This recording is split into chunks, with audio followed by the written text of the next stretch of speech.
Hi everyone, today we'll talk about how to fix or how to solve TikTok Shadowban.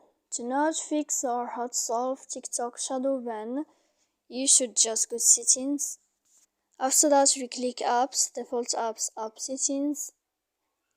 Here in this list, you will enter to the window of TikTok and you will click.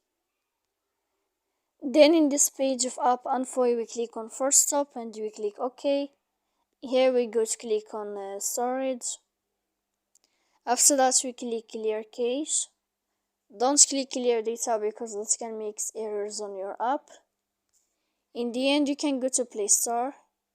You'll find an install here and you can wait a moment to install again your application of Spotify music and podcasts. So please don't forget to support us by like and subscribe.